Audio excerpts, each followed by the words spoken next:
জন্য আমরা বরদাস্ত করে নেব না। আমরা আমাদের সর্বোচ্চ ত্যাগ এবং কোরবানি স্বীকার করতে প্রস্তুত রয়েছি, জীবন দিতে প্রস্তুত রয়েছি। আল্লাহর জমিনে আল্লাহর দিনের ঝান্ডা সমুন্নত করেই আমাদের যাত্রা থামবে ইনশাআল্লাহ। হয়তো শাহাদাত, নয়তো খেলাফত ইনশাআল্লাহ।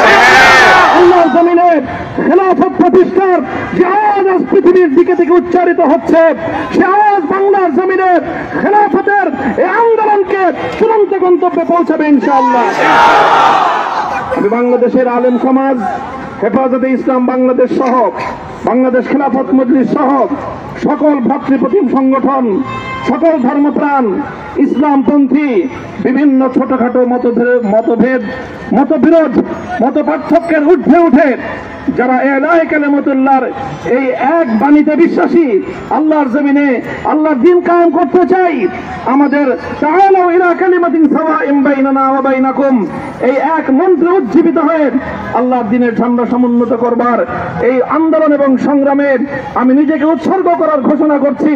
এবং আমার সকল ভাইদেরকে, আমি সকল উলামায়ে কেরামকে এবং ধর্মপ্রাণ মুসলমানদেরকে, ইসলামী নেতৃত্বকে ঐক্যবদ্ধভাবে এই সংগ্রামের ঝান্ডা সমুন্নত করবার, ধারণ করবার আহ্বান জানাচ্ছি। এবং আপনাদের সকলকে আবার শুকরিয়া জ্ঞাপন করছি যে আজকে আপনারা এভাবে আমাকে উৎসাহিত করেছেন, উজ্জীবিত করেছেন। আল্লাহ পাক আপনাদের সকলকে উত্তম বিনিময় দান করুন। প্রিয় ভাইয়েরা,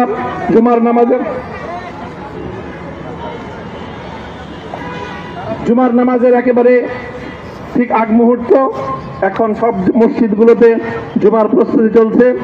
আমরা এখন এখানে খুব সংক্ষিপ্ত দোয়ার মাধ্যমে আমাদের আজকের এই প্রোগ্রামের সমাপ্তি ঘোষণা করব।